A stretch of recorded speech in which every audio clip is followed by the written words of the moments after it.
Hey, family, and welcome to the Critical Sense Making Sessions, facilitated by yours truly, Revolutionary Rika. Today's episode is episode 13.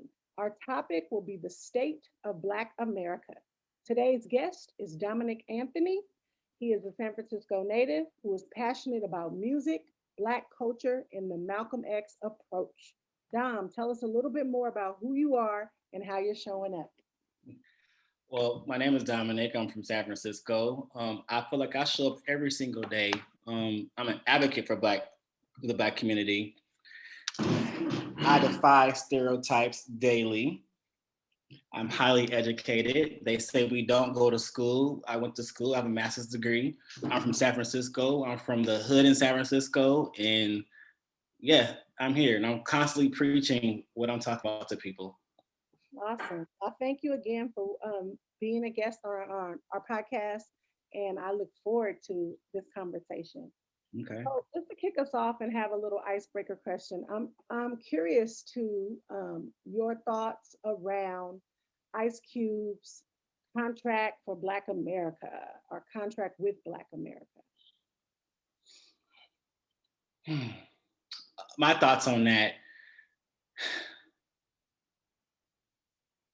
I don't feel like one individual can just really just give a contract on how to represent the Black community, and given that we're all from different walks of life. Ice Cube's from Los Angeles. That's nothing like the Bay Area where I'm from, San Francisco. And so our troubles may be a little different. I don't like his approach as far as it was, I want things done, and whichever party listens to me first, that's where I'm gonna go. I don't like how he pretty much did that because it, to me, sent the wrong message still to the whole community as a whole. We don't need that type of energy to just, we're just gonna go with this right now, go with that because you said something first. This meant I didn't like that. I respect Ice Cube a lot, and so I really wish that his tact was a little different Mhm. around that. Well, I know he had met with Claude Anderson, who has a lot of a wealth of knowledge around economics and being specific, Black economics and how he sees us creating a separate economic system for ourselves. I think it's a little deeper than that. And it's just kind of my condensed version, but I was feeling the same way as you. Like, who created the contract? Who was part of the process? Um, I know he didn't do it on his own, so I know he didn't. Right, you didn't do it by yourself, so I didn't get that. Mhm. And I'm all for building the Black community up, having the same economic standards as our counterparts. But what does that actually mean? Like, where are you getting your information? Like, what does that actually mean? It's not a secret that we're below Mhm. our Caucasian counterparts, however, but at the end of the day, I don't want one person speaking for me to say what I need, what works for me and my family. If that's the case, I can't just put my trust in one person. Look at the Attorney General in Kentucky. You're not for us, so therefore, I don't know what you put in there. I need to know more than that. And this is not your lane either. I know you as a rapper, producer, and actor. Mhm. So when you step into another realm, then it's kind of like, okay, I have opinions too, but I'm not writing contracts for the entire Black community either. Mhm. Mhm. You know, I think my biggest issue with it is I don't want to recreate the same economic system that we currently have because we see there's and as we move toward, the future, the haves and the have-nots, we see that happening before our eyes. The homeless population, transient population is growing daily. Um, People who are using food banks who have never probably been in a position that would make them go to a food bank before. And so Mm-hmm. for me, it's us sitting down and putting our heads together to think about what makes sense for the future, what makes sense for everyone, not a special elite, a 3% of the population who controls the wealth of the country, right? And so Mm-hmm. I think it's a lot of conversations. I think that um, the one thing I will say is this. I know in the civil rights movement, when I think about Dick Gregory, he was a comedian at first, but he was an amazing political activist and just an activist for our African American community. So sometimes I know that our professional roles will see him as an actor or a rapper, but he may have been developing these other skills on the side. So I don't want to like push that to the side. Yeah, But I think we are a diverse people. And like you said, the different regions need different things. And even in those regions, we're so diverse that one contract is not going to be the thing, the one size fit all that helps us. right. So thank you for sharing your insight around Mhm. that. I want to move us into our first set of questions. And I would love Okay. for you to tell me a little bit about life growing up in San Francisco. Hey. So the city was popping. No, I'm saying. No, honestly, I loved the San Francisco that I grew up in. I cannot say the same for the city that it is now. Um, Me growing up in San Francisco, let me just be very clear. Let's back up. My family history of San Francisco. My whole entire family, my great grandparents on both sides were in San Francisco. My dad's side came from Louisiana, from New Orleans. My grandpa was one of 14 kids. So, yeah, all based in San Francisco. We still actually have my great grandparents' house in my family, which is in Coal Valley. Um, my mom's side of the family moved to San Francisco, came to San Francisco well before the 40s. Mhm. Um, my 77-year-old grandmother only knows San Francisco as far as her life. She was only born in Texas, but only knows San Francisco. So I'm a full native of San Francisco. The city was extremely black. You had your Hunters Point, your Fillmore, you had blacks in the avenues, you had blacks in Diamond Heights, you had blacks in Lakeview, Ingleside area, you had blacks were scattered everywhere in San Francisco, and you had a lot of good, wholesome black families with black businesses everywhere. I knew for me, it was always exciting because like we would only go to the meat market on the Divisadero. I'm from Lakeview, that's nowhere near where I live at, but it was like a black thing in the city. So like we always knew to go to that one meat market on the Divisadero or save with the one on Third Street for certain items. So it's kind of like you got to see a lot of the people, the essence of the city, the churches, the soul, the churches was there. All the black private schools that once existed in San Francisco. Most of all my cousins and relatives went to some type of Catholic school in San Francisco that were predominantly black. I went to private school in San Francisco, an all black private school. Um, and so definitely I feel like the city has changed a lot for us. And to see it decline the way it has and seeing that we don't have a lot of us there anymore, it's heartbreaking. It's heartbreaking to see because what happened? It's like it's you got rid of us. It's, what happened? I've been working in the school system in nonprofit realm for a very like past 15 years. Just to see the decline in the school system, where truth be told, we don't even fill up a whole school yet as black people in the city, and that just breaks my heart to know I went to all these black schools with thousands of us on campus, and for me, it's kind of like it just changed. But I had a great experience. I was raised with a lot of my great uncles and great aunts. I had a lot of Southern values instilled in me, even though I am a city boy raised in the city. So I feel like almost all the black families I came across in the city kind of came from that same walk of life. We all kind of had Southern values. Um, it was very close knit. I felt very safe being in San Francisco as a black man at one point. Um, it was community, it was family. I feel like, you know, it was an old school mentality for me growing up. I know all my neighbors, I have to still respect you as my elder or just so much. The city was great at one point, but I really can't say the same for it right now. It's definitely changed. It's heartbreaking. It's almost like, where's Waldo when you're looking for us? Because honestly, I actually do count when I go to the city. Oh, there's a black person. Oh, it's a black person. It's sad, but it's true. We have to count us now, so it's heartbreaking. It's interesting that you say that because I've talked to people and they're calling it Chocolate City sometimes because the mayor's black, the chief of police is black. We have all these black leaders. The San Francisco But the residents aren't. So let's make that make sense. And now if you go to San Francisco now, you're gonna find the majority of your blacks in Baby Hunters Point now. And even when you go over there now, at one point, I would like to say it could have been all black or majority all black, but even now you have Caucasians there, Hispanics there. The Hispanics that were pushed out the mission are now there in Hunters Point. So it's not the same Hunters Point anymore. It's not the same essence that it once gave at one point. And Fillmore, yeah, it was chocolate at one point. Absolutely. The city was chocolate at one point, not anymore. I hear you. So thinking back on your childhood, what did you love the most about the Black community?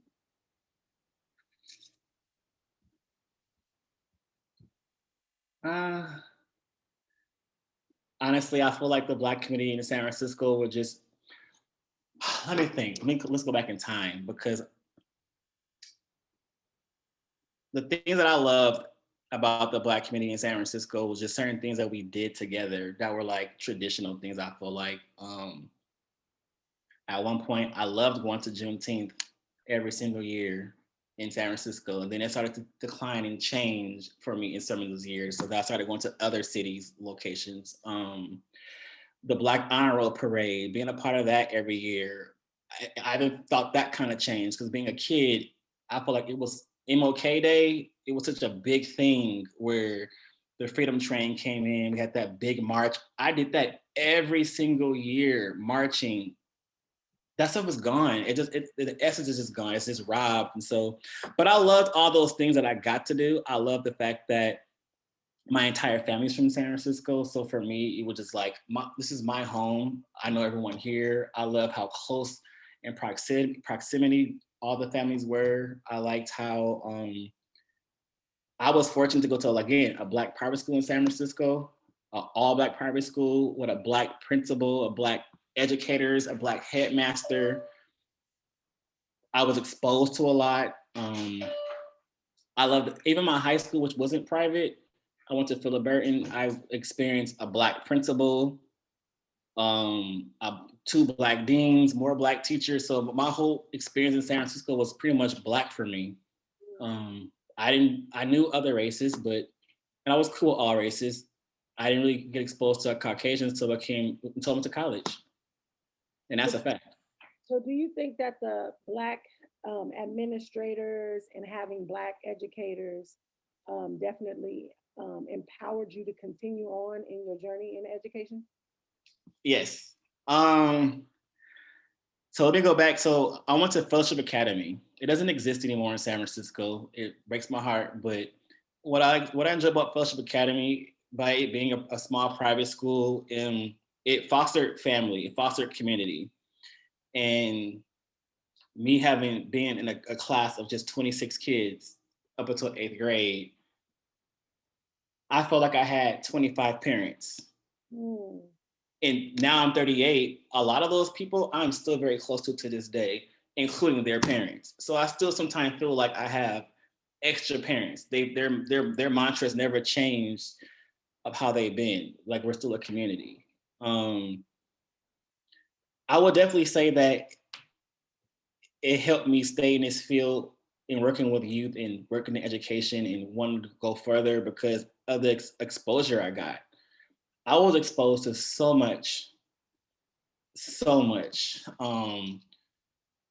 Just going to being part of playing instruments, playing music, being in a traveling choir that was all Black. I did that in elementary and middle school and in high school. And so just having those experiences and exposures that were afforded to me, I thought that I was rich as hell growing up in San Francisco. Like, I didn't feel like I missed out on anything or by a long shot. You know what I mean? I had the best exposures, the best experiences. I enjoyed it. Like, again, me knowing that I got that experience and those educations, it definitely shaped me to this day. And I would probably say my principal in high school definitely shaped how I feel when it comes to education and just want to give back to us, because my high school was actually open and founded through the NAACP. I'm sorry, through the NAACP. What a lot of people don't know about Philip Burton is it was a high school that was in the Petition Valley neighborhood, but it was like the bridging school for the Baby Hunters Point kids, which was predominantly Black, and your Visitation Valley kids, which was predominantly Black at the same time from the housing projects. And so at one point, Lowell, which is like the #1 school in the West Coast, so they always say, has outranked every school. Blacks always had a hard time getting in, maybe because they didn't have the grades to get in. I personally feel it was a whole lot more than that, but Philip Burton was created because of the denials of all these people not getting to that one school. And truth be told, Philip Burton, the Black kids surpassed the Lowell kids, but they don't talk about it. Case in point, Lowell to this day, their high school standards to graduate was 240 credits, where at Philip Burton, the Black kids, Black and brown kids, we needed 280 credits to graduate. And the state standard was 220. So I didn't go to your average high school. And this was a school that was the original principal, a Black woman. She played no games. And the way I saw her was like, I would have saw my great grandma, my grandmother.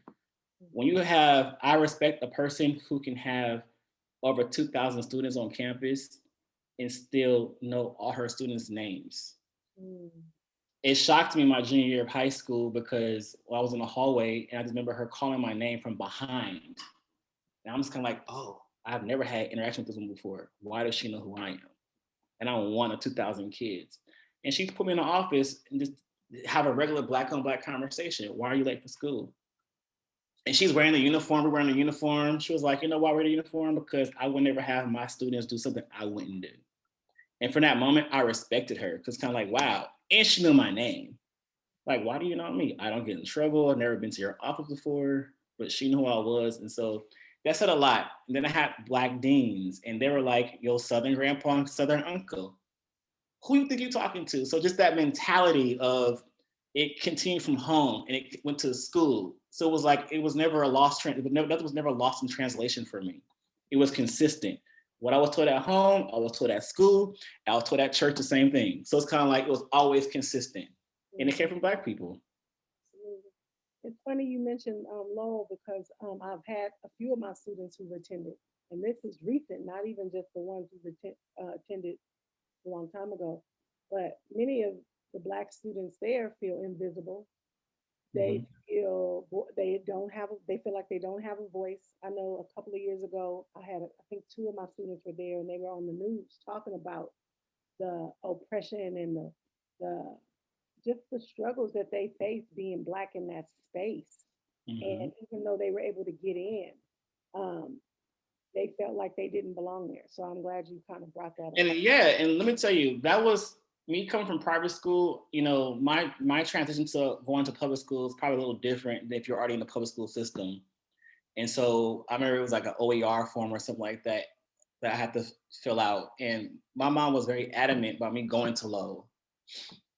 And I remember just me coming out of this Black private school, going to graduate. I got into Lowell. I got into St. Ignatius. I got into a lot of the top schools in San Francisco, Sacred Heart, Reading, which I did not want to go to, which is the option she wanted me to go to, being closer to home. I really wanted to have that somewhat public school experience. So Burton was the best option for me. But honestly, like, I don't want to go there. Low lacked culture. Graduated high school 20 years ago. And I can only imagine what the kids are saying today because it's been consistent. Low has been Asian and white, nothing else. Predominantly Asian. And so nothing about that screams, I'm going to be excelling academically because you got to have a social life too. I have to be able to relate to who I'm dealing with. And if everyone here is on the same color spectrum, then I kind of feel like, where's my chances of having success here? I'm just going to be the next Black person from the hood to you guys. And probably one of the smartest ones there, but I wouldn't get recognized for that at all. And so I was happy to be around the kids that went to Burton with me, who came from Sunnydale, Double Rock, this project, that project, but they were smart. Not all, but most of them were smart. And I had a rude awakening. I remember my first time in 9th grade and just having that mindset of, I went to private school, I know everything. You went to public school, you don't know nothing. and you from the hood, you don't know nothing. And when I went to my first algebra class, and Mark to this day we're good friends. And when the dude told me I couldn't answer not one question, and the boy from Viz Valley answered everything, and I looked at him like he said, "Come on, private school, you're supposed to know this." I said, "You know what? I gotta give it to you. I don't know none of this, but I respect you." So that told me right then and there, like the city's all right for us. They know what they're doing. And I have to, because you said not all, but I would challenge you there and say they all are. A lot of times the trauma gets in the That's way true. in their ability to actually learn. So I would just say that because I've worked with from young people from every part of the city, African Americans, Latinos, Samoan, and they all have the potential. But a lot of times, because they don't have the opportunity to one address and manage and heal from their trauma, it just continues to just get, that potential gets buried. That's true. So That's thank very you true. for sharing that. That's But how very. did you feel connected to the Black community growing up? I was fully immersed in the Black community growing up. So again, going to an all Black private school, I felt connected to San Francisco that way. Like being exposed that way, going to a predominantly all Black church. I grew up in Saratoga Christian Center, so I kind of feel like I got another Black experience that way. That was one of our larger churches in San Francisco, and so, and like I said, my family on both sides in San Francisco, so my entire world was just Black for me, and everything I dealt with, I felt like was Black, and so my experiences were great. They were great.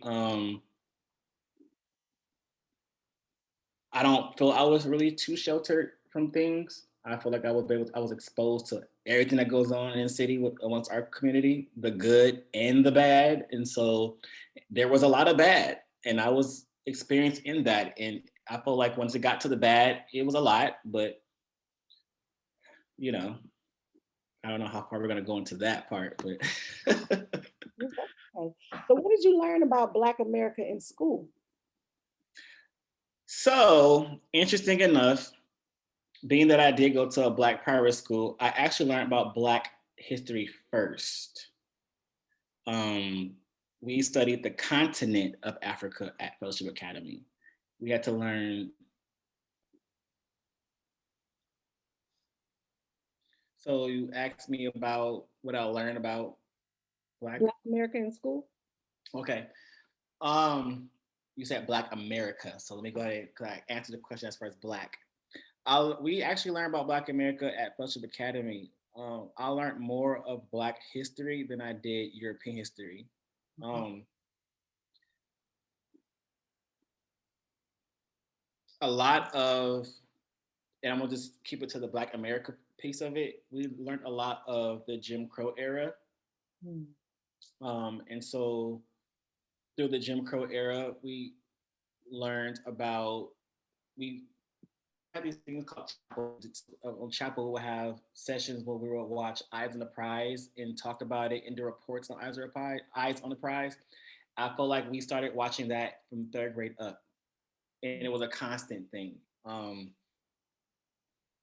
oof, just to just to have that and watch it as a kid is traumatizing. It is extremely traumatizing. It just is disturbing to your mental. I could never imagine living in that time era, and so we would talk about it a lot. We'll discuss the importance of what took place in that time and what our people were fighting for. Why it's important for us to go to school because this is what our before us is fighting for us to have the same right to go to school, why we should be voting for this, why we learned all these different pieces. But to go further, I feel like we learned more about Black as a whole because we didn't just learn about Black America. Like I started off by saying, we started off by learning the continent of Africa first. Mhm. And we had to learn every country there. And so from the languages to import, exports, everything you can possibly think of, how to spell it, the capital, it was engraved in our head. I don't feel like I really got a fullness of area like European history until I got to high school. Mhm. Um, I learned about how we invented everything. We invented everything. We started that as in elementary school, just all the awesomeness of Black people in America, what we've contributed. Um, and so for me, it was always like just to know that we created so much here and we're the backbone of this country, and just to see how, and to also watch the eyes on the prize, it just was always for me like a damn, this is a slap in our face how we're just hated so much here. And it just comes off that way. But I learned all the great things about being here, and I also went to a Black college, and so I should have said that.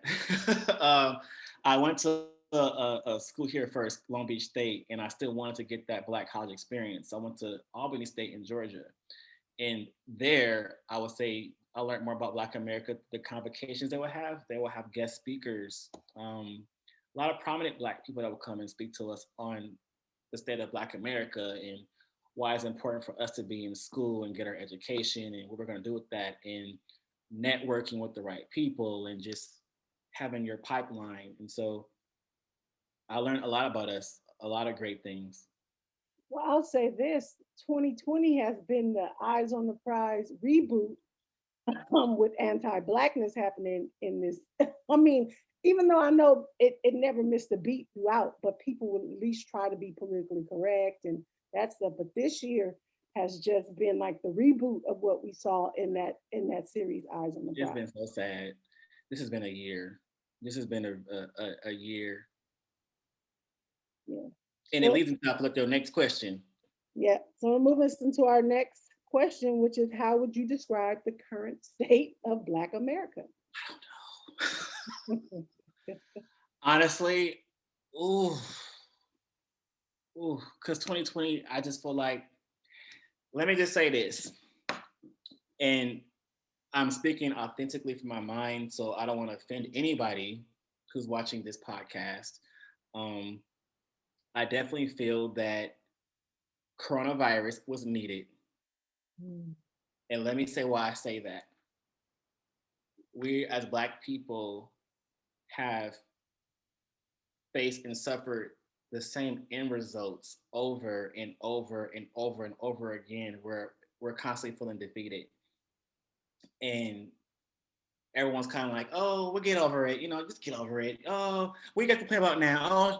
Oh, Rika, she's an angry Black woman, or he's just that, or he's militant because he's smart, or he knows, or he's very militant, or it's always some type of word that comes with us some kind of way. And I feel like once we had this coronavirus for the first time in my lifetime, or probably almost everyone's lifetime on this earth right now, the world stopped mm, and everyone was forced to look at what was happening. And being that I personally feel a lot of Caucasians are arrogant. George Floyd, the officer who choked him, was being in his true form as a white person, a Caucasian man being arrogant. You choked him, choked his life out, and the whole world happened to see it during a pandemic. We can't go nowhere, forced to stay home and watch TV. So it was needed for us, I feel like, for the world to say, you know what, enough is enough. mhm, Because at that point, nothing's going on besides coronavirus. Everyone's forced that, and now you go have the audacity to kill this man and not have any remorse for what you've done, or not feel like you should not have choked him the way you did. The whole world saw that. The whole world saw that, and we needed that, because I kind of feel like when it comes to a lot of things here, should be told, a lot of Black folks in other countries don't know what we go through here. They're not from here, and so their struggles that they have in their countries aren't our struggles. Our Black history figures aren't theirs. They're not American, and so we forget, we lose sight of that. Like, all Black folks have to be one and the same, but we're everywhere, so we're not all one and the same when it comes to that. We experience things very differently. But I feel like it was a in every good revolution, you gotta have people who have to die, and I feel like we've already lost so much of Black folks throughout all the years.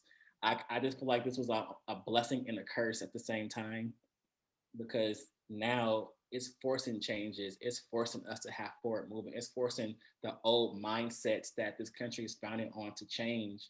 Mhm. And it's forcing even us as Black people to change our mindsets, because I feel like a lot of us still carry on that slave mentality. We still carry on the mentality of what it's been for us all this time, and not thinking of the potential hope of what it can be for us. Mhm. So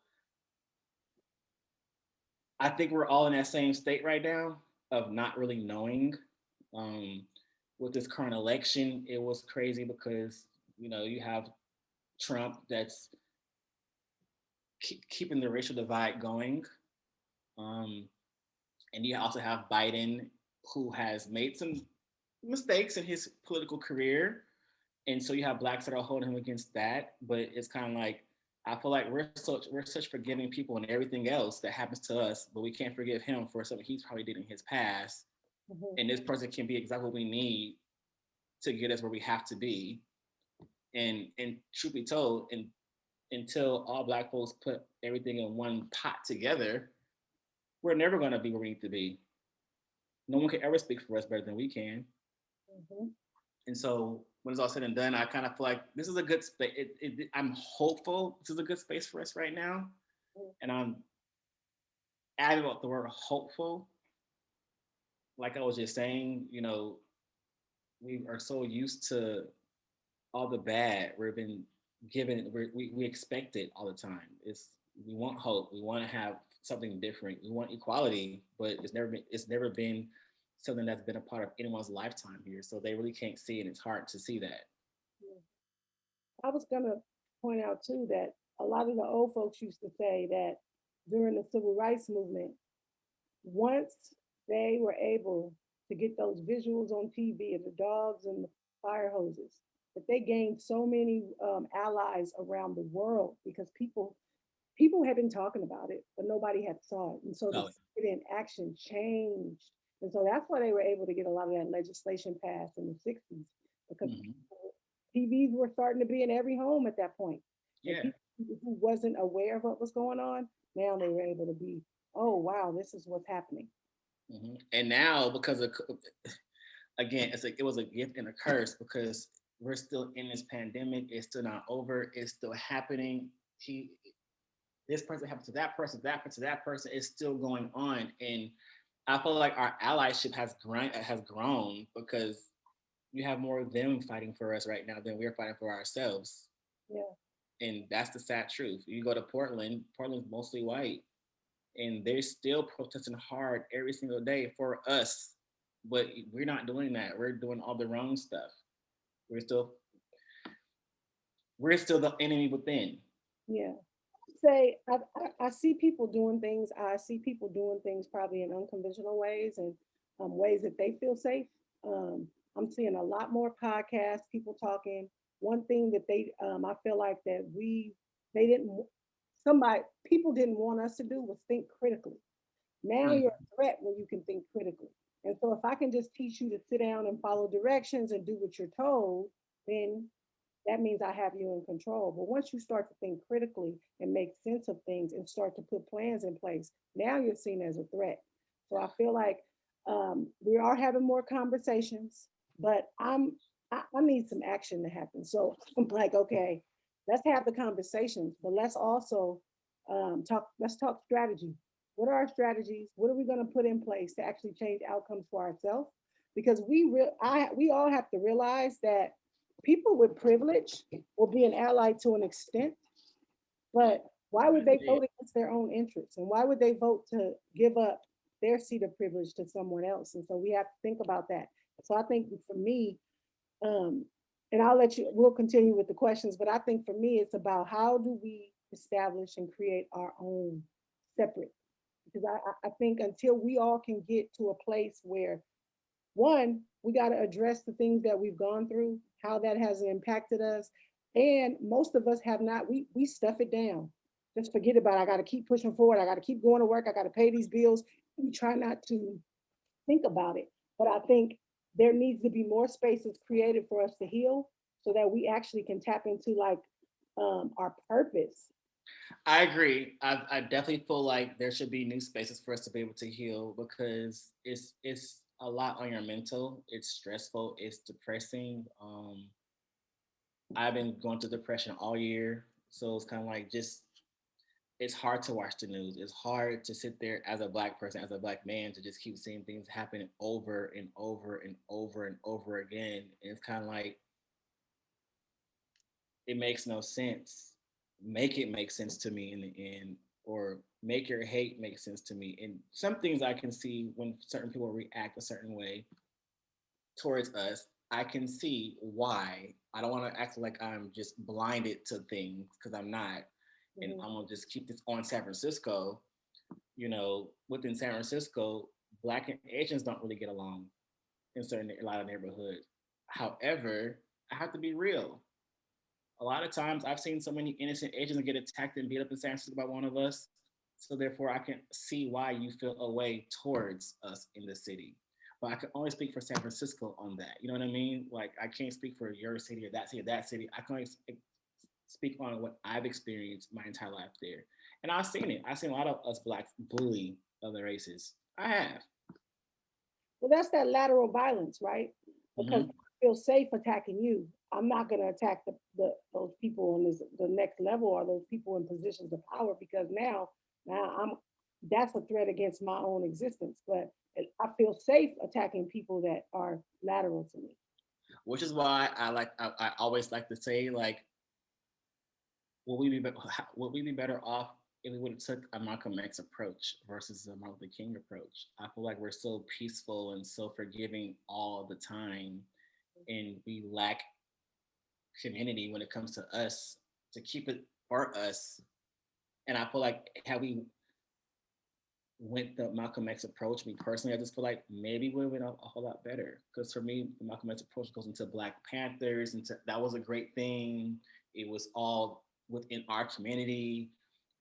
Now that Malcolm X wanted nothing but great things for us, a different approach around it. And I feel like maybe we would have been better off that way. Explain what the Malcolm X approach is. By any means necessary. That's the Malcolm X approach. By any means necessary. And I don't feel like we fully tap into that by a long shot. We don't.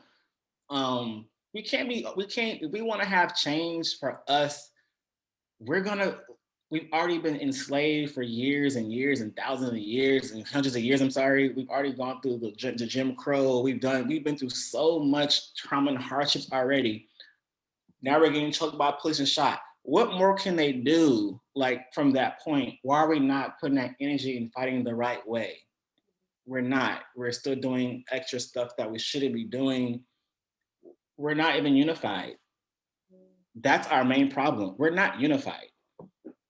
There's no community amongst a lot of us, and there was a design that created that. So if we can bounce back and educate ourselves and listen, a lot of us don't listen. We need a lot of our black men out there to be educated and really be the ones talking the right stuff and really educating a lot of these young men and stuff like that. I feel like a lot of our women are out there protesting and making the changes in our political world. It's I always see mostly black women that's in it. I don't see too many black men in it.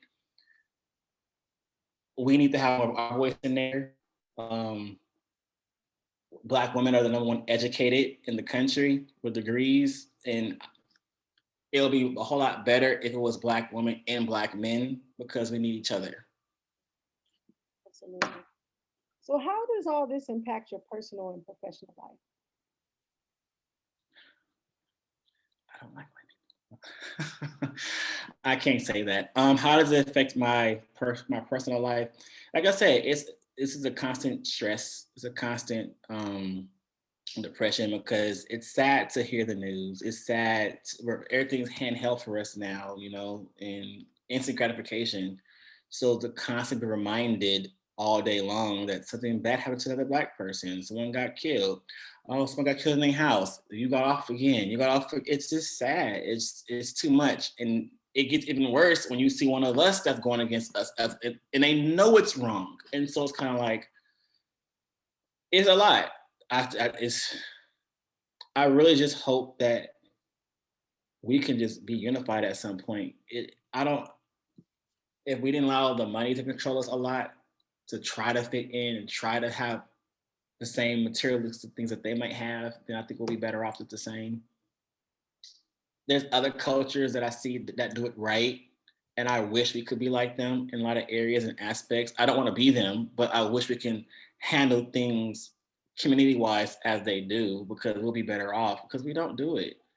We don't. We argue again, we fight each other, we can't agree to anything, but it goes to social economics is the same. And so if you're or in a black middle class, upper middle class family, your mindset might not be the same mindset as someone who came from a lower class, this neighborhood from this location versus that place. So our mindsets are also different. I just wish we all had that same common, we're black, we're in this together. Let's do this for our people as a whole. Let's make us all better. Let's make me better. Mhm. And then how does it impact your professional life? It's my professional life. I feel like it's impacted it. So I have a master's degree in organization leadership. Um, I quit my job working for somebody because of the way a child was being treated, and it honestly was like the last straw for me. Um, I can probably break it down really quick.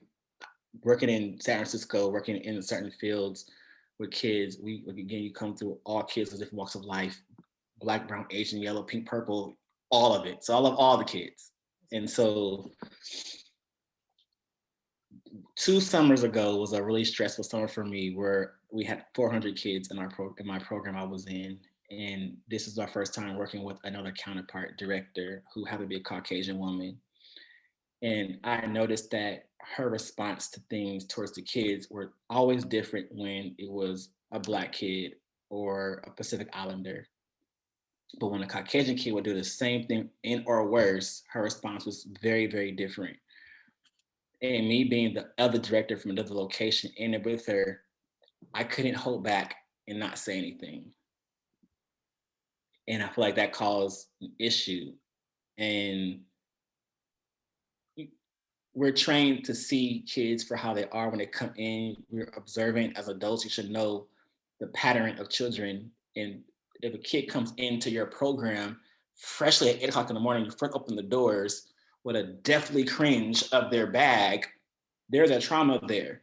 You're the adult. Why have you identified that already when you're handling this kid? But when the little white kid, Amy, comes in the door at 8 o'clock and just terrorizes the hell out this building, it's, oh, well, she's this, and it's always coddling.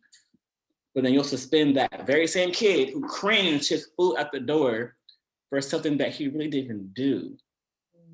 So I was at that moment, I couldn't hold it in no more, because I got tired of seeing that. It just kept happening. It kept happening.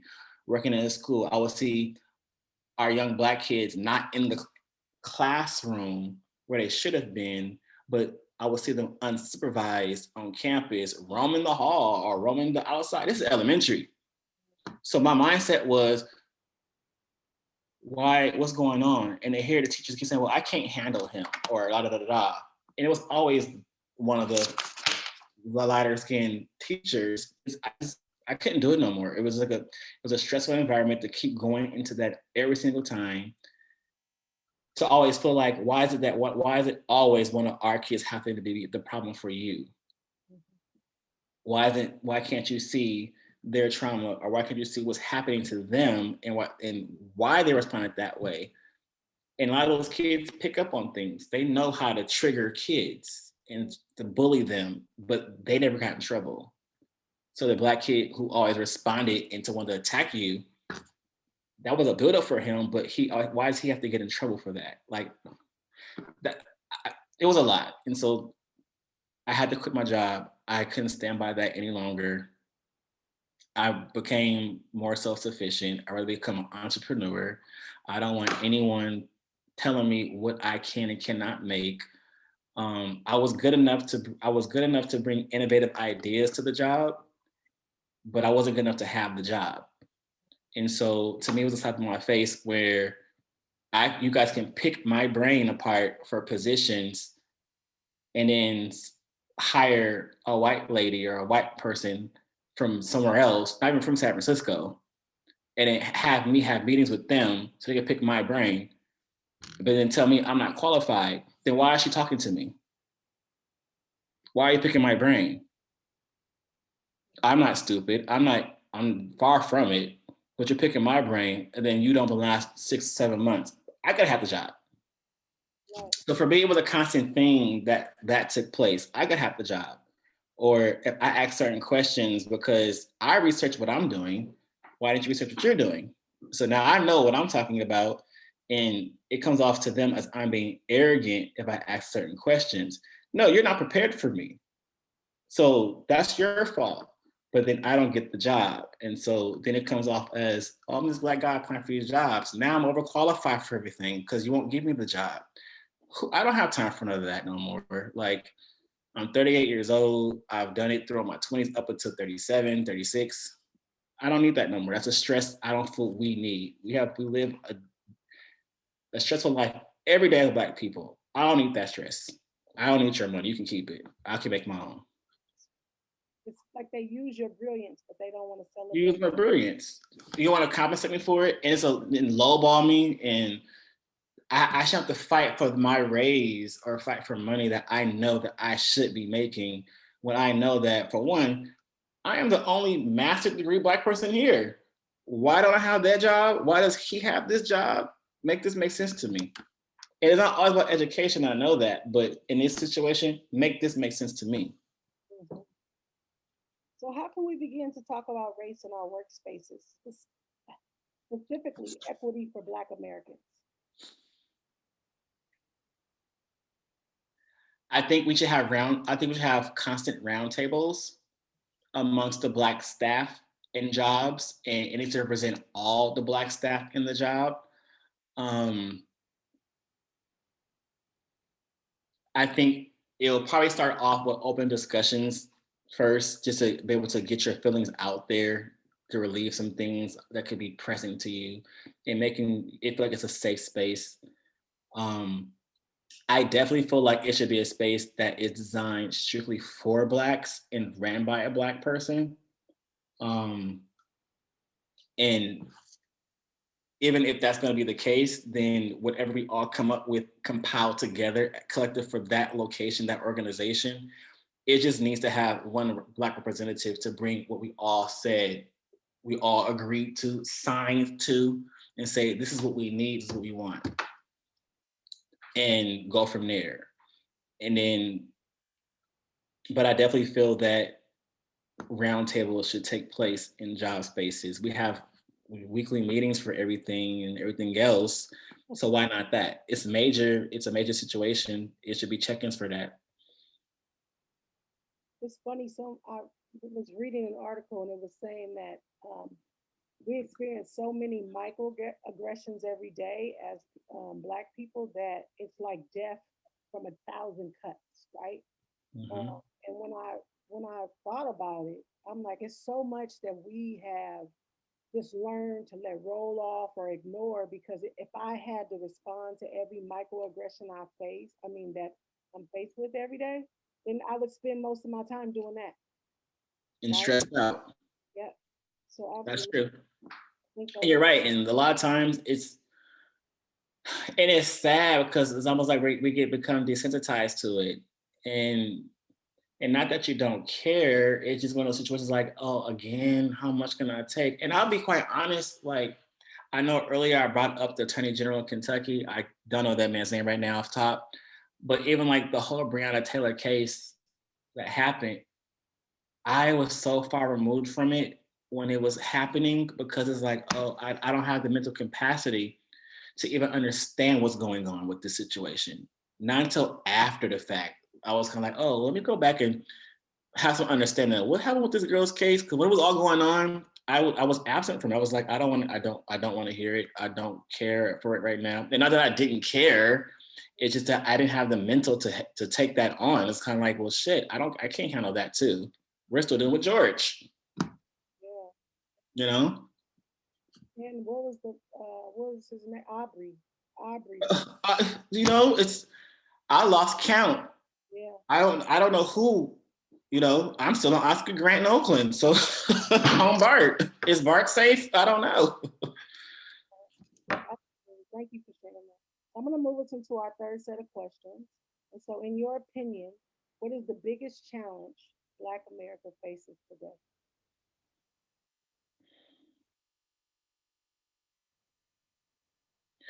Honestly, our biggest challenge is we're not unified. We don't have we're lacking community together.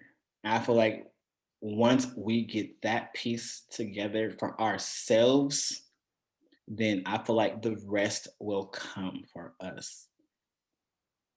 I do feel that way. We need to be unified together. We need to go back to our roots. Yes. We lost that. We lost a lot of our just what family is, just our real true connections. We've lost that on so many different levels, and I just think we need to get that back first. And we need the ones honestly now that are who have these platforms to help, because you have these platforms, but a lot of times you guys are sending the wrong messages out there, and we're in a different generation now. This is a complete different generation, and so I can't put my finger on how to describe it. It's just I don't know what they're. We're lost. We gotta find ourselves because we're lost. I always ask people what happened to the village. Like when we were growing up, we had, like you talked about, the church, you talk even the community surrounding your house. But then when you really looked at it, once you start talking to people, shoot, everybody in Frisco is related somehow, marriage or something.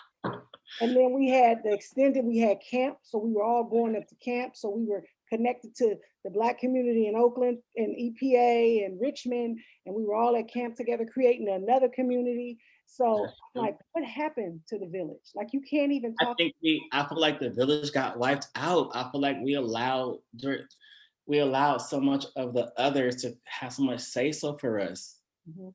We did, like, and that goes back into what I say about the education piece of the Black men in areas too, and the women, because there's a lot of degree Black people from San Francisco, a lot, and I know a lot of them myself. But I feel like even with the ones we have, everyone's being pushed out still. They're being pushed out. I feel like a lot of Black families face a lot of the same things when it came to the crimes and maybe a loss in the family. I feel like the crack epidemic was bad in San Francisco for a lot of Black families. I feel like that probably for me, I personally feel like that ruined the design of the family right there, the community. Prior to that, I feel like we had houses and our grandparents' houses and uncles' houses. And look, if y'all think that folks in the city were homeowners, I'm here to tell you, we had homeowners all over San Francisco. Everybody in my family owns a house in San Francisco, owned a house in San Francisco, or still does. So just to not even see that no more, it's we need to get that together. We have to get that together. Absolutely. So how can the state of Black America be improved? I know you talked about unity. So once we get to that point, like what I, happens? I think you made a good point of having those safe space discussions. It should be offered everywhere, not just at the job place. It needs to probably be offered. It needs to be at the church, at the schools. I feel like we need to have more therapists in the schools for our kids that are Black who can relate to them and talk to them. Um, I've come across so many therapists, and I'm not gonna take away with their experience and what they've done, but a lot of times you can't handle us. You don't have the proper tools when you're handling a Black kid, and so therefore I feel like a lot of time, which is why it's so hard to remove yourself from that field. Leaving San Francisco, it is hard because you know that you are a diamond there, and they need you, and so but I definitely feel like we definitely gotta have more roundtable discussions. It should be everywhere at this point. We need it. We need to have more of it at your jobs, at your church, maybe some positive billboards around, just some of it we can see all the time, just the same, but you that we know it's positive things happening for you, or we can think this way. Um, I feel like, again, the folks who have the platform need to use it. I feel Mhm. like a lot of times we don't. And so a lot of our rappers, you guys, hip hop is big in our culture. We created hip hop. This should be circulating throughout this culture of hip hop because now we're trying to reach out to the masses of us, the younger generations who don't know a lot of what's even going on to this point. They're not taught Black history in school. We know this, so this is something that what what this is just normal for them. So if we're not having the right people talk about the right stuff, like our rappers, they ain't rapping about anything important no more. Rap about some really good stuff. Like you have followers. Back in the day, my favorite show was Teen Summit. We don't have shows like that no more. We don't have shows where young adults can actually see and watch the mindsets of other young adults who are living in other areas who are just like them, who from a hood somewhere else, but have a mindset and can see things. We need that. We need to have more shows and more things where podcasts help, podcasts, everything. But we gotta have the resources to get everybody to have that. And a lot of times we lack those resources just the same. And so it goes into the work and the equity. It's so many layers to it. It goes into like the finances, reparations, and how everything. It's not an easy fix when it comes to us because they've done so much damage to us. Yeah. It's what me and Levette were talking a couple of weeks ago, and we talked about when we were younger, children are to be seen and not heard. And so even I hear you saying these conversations should be happening in these spaces and even in the home, and children should be included because the problem is when they get into the real world and are faced with that, if they haven't practiced in the home or in a space where they felt safe, they don't have the confidence a lot of times to speak up in those situations or to advocate for what they need. And so I think having um, critical sense making sessions in your home or whatever it is, but conversations where your children can talk about this is what's happening on the world stage, this is how it impacts you, and this is what you can do as a child. And even if you're seeing these things happening in your schools, these are here are your allies.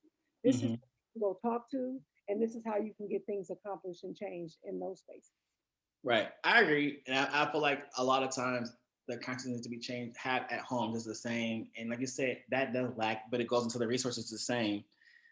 A lot of those parents might not have Mhm. that information or have that knack to teach them how to critically think or to speak on their own because they lack that. They weren't taught that. And so they can only teach their kids what they know, which could be probably nothing, a little bit, you know what I'm saying? And so we should have more things going on in the community and have more community events where we invite these families in, and it should be a constant thing. Invite them in, and come in and have these conversations around. I think if it becomes a normal thing, folks would do it. It has to become a constant thing for us now, though. Absolutely. So, how will the election of Biden and Harris impact the state of Black America, in your opinion? Honestly, I don't know because when it comes to the Biden Kamala situation with Black America alone, it's already a touchy situation, and a lot of Black men did not vote for Biden, and a lot of Black people in California did not vote for Kamala. Specifically, San Francisco Black people probably didn't vote for her pass in San Francisco with the Black community. You know what I mean? And so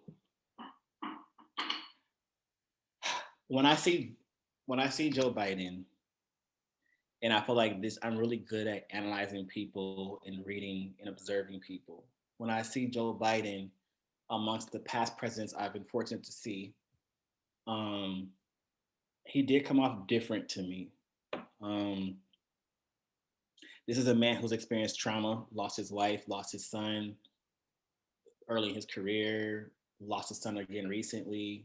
And so he's dealt and worked with the Black community. I feel like with his police reform, I do not feel that he intended for that to go against Blacks in a way. We have to always keep in mind that we don't see the world the same. We don't have the same mindset. And so, again, this is a white man in a white man's world. Mhm. and what he may have created, implemented, I don't think his mind doesn't go, oh, let me think for the Black person right fast. It doesn't go that way. I can only think for what I know, what I'm accustomed to. Just like we don't think, oh, we're white. We're not white. I can't think the way you do on situations. And so I definitely feel like he's righting his wrongs. He wants to right his wrongs in a lot of areas. Just watching, I was very into this political debates and everything. This just was go around and just watching everything that built up to this election, and I just feel like he's righting his wrongs. I feel like I personally always say it may take a white person for us to get where we need, because this is a white person's country. At the end of the day, the Constitution is still written for the white man. It's not written for us still. And so therefore it will take one of them to make things right, and then we can carry on from there. I feel like Biden, just how I see how the Trump supporters responded to this election, it's a fear there. It's a fear that, your time is coming up or it's up. And I feel like with this election, I feel like he'll be good for us. I think Kamala will be too. She has some wrongs to right just the same. And I feel like they're gonna do it. But I definitely feel like they're gonna lay the groundwork, and we're gonna have to continue that moving forward. I don't believe we'll have another president of the likes of a Trump again. We've already seen what you can do, and like I said, thank God for instant gratification. I gotta say, maybe for Black folks too, we gotta be thankful for how Trump acted just the same. He acted like a white. He did nothing besides be a white man, an American white man, and the whole world got to see what the white America really is through our president. Going us to our last set of questions. And the first one is, share anything you are doing to bring awareness to the state of Black America. Well, again, I've always been an educator, so I'm constantly educating the youth on Black education. I can be doing a whole lot more. I will say that. I can admit to that. I'm a member of the NAACP. I feel like I could be way more active. I'm very vocal and I advocate all the time. I'm always talking to people and, recommending things and researching things. So I can talk freestyle, but I do actually read a lot of stuff. I'm always reading informationals. I'm always reading actual books. So when I share information, like I share it because I want to challenge someone's mind to think past what they know or what we haven't been told. And so I feel like that's how I'm showing up. I have a book I want to show. Can I show it? Absolutely. Okay, so I actually had like my own personal book club, me and my best friend, and so I bought all these black books. But honestly, I feel like we will show up if we know our roots. We gotta get to the root of everything when it comes to us, and we won't be a better people until we really do know who the hell we are. And so this one book I read is a great book. It's called The Destruction of a Black Civilization. And this is a really good read. I feel like every Black person should read this. I do personally, because it will let you know so much about who you are as a Black person, where you come from, how great and powerful we are and have always been. And honestly, just reading this book, it just goes to show that history repeats itself. The same thing that's been happening in this book, we living in it. So we can't sit there and we're too smart to let it keep continuing to us. We have knowledge, we have scholars for us that's put information out there for us. There's no need for us to sit there and listen to someone else's version of us any longer. And so, yeah, that's how I show up. I'm always educating. And so, have you taken any action to advocate? Advocating like protesting or just any kind of advocating. I advocate with youth. Usually I connect more with young adults because I feel like that was my career. And so I actually love teaching Black history to my young kids. I always like to start off with the one question, like, well, what you know about being Black? And I typically get, oh, we were slaves. And then I go from there. I just go in from that point, like, hey, what about la la la la la la la?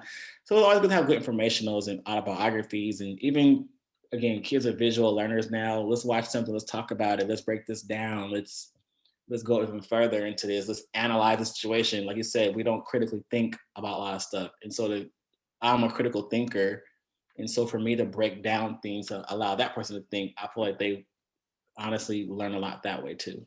So I would love for you to share who in from Black history just has made the biggest impact on you. Oh, a Black history figure. Yep.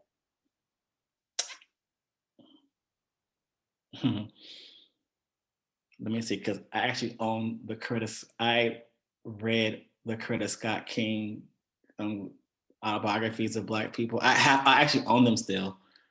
I had to do an autobiography on everybody for my mom. So I'm gonna say, I think I like Malcolm X the most, to be told. I do. I love some of everybody. To be, I like a lot of people. A Black history figure for me would probably be Langston Hughes. He was a poet, and so therefore I love the whole the Harlem Renaissance period.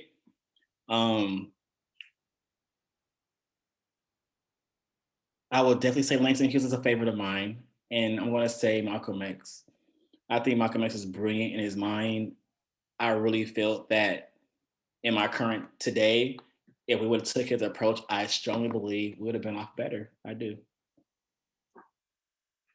So, are there any other issues that the community faces that you advocate for?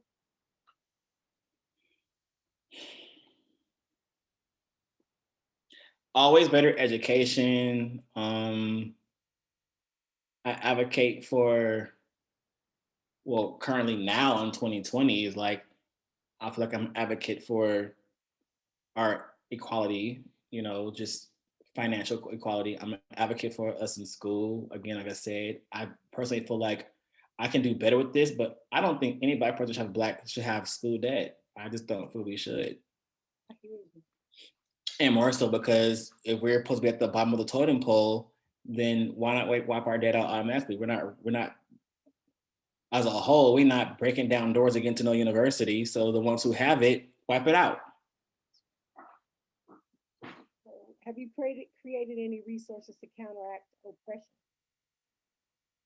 Have I created any resources to counter oppression? No, I haven't created any resources. I don't think I have created any resources. Okay, Nothing past the books that I collect and things of that nature. a reading list. You created a reading list. I mean, I've read some books, so I have quite a few of them. I can do better, and so that I can own that. I can do a whole lot better.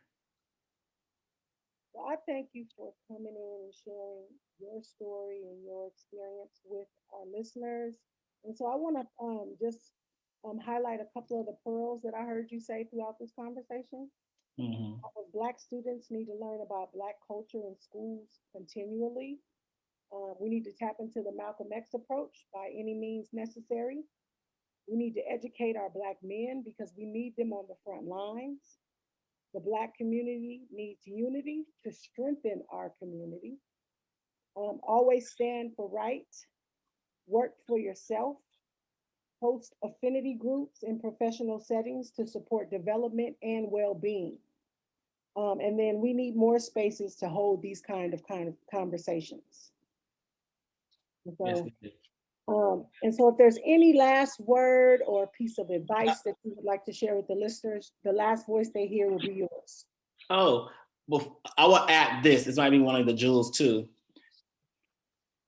And it probably should have been a question, or I should have said this, but when it comes to policing and policing Blacks, I do not feel that anyone other than a Black person should police Black people. I don't, because history is showing that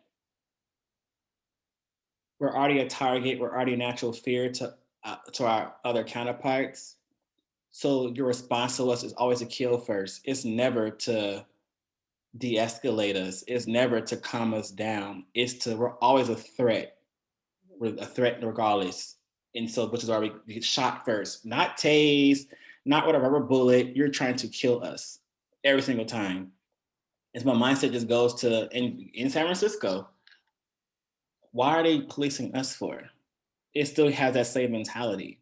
It still have that, I have the badge, you can't talk to me any kind of way, I'm the officer and you can't say anything. And no matter what, we go get the ticket, we go get arrested. If I didn't do anything, you go find a reason to give me the ticket, because that always happens. And so it's kind of like you can be innocent till the cows come home and you go come out with a ticket, they stopped you. I just feel like when it comes to us, we should police our own. We don't need anyone else policing us because they have shown they can't do it. But I will say that this is my last voice entering out. This has been a great session. I hope you guys really get this book again. It's a really, really good book. It's the holiday times, you know, it's the COVID, but this is a good time, honestly, for a lot of us to start practicing things like Kwanzaa, probably. And that brings unity to the family. It brings a lot of things that we actually need this year versus Christmas, versus the materialistic things. We need to start doing more things for ourselves within the family. And so I think Kwanzaa is a great thing for people to start celebrating, including myself. I'm not consistent with Kwanzaa, but I feel like it's a great thing for us to bring unity to the family and keep traditions like that alive for us, because we got to start doing our own thing. And we are the creators of everything. We are the innovators. Everybody wants to be us. We know that. So let's keep defying those stereotypes. That's it.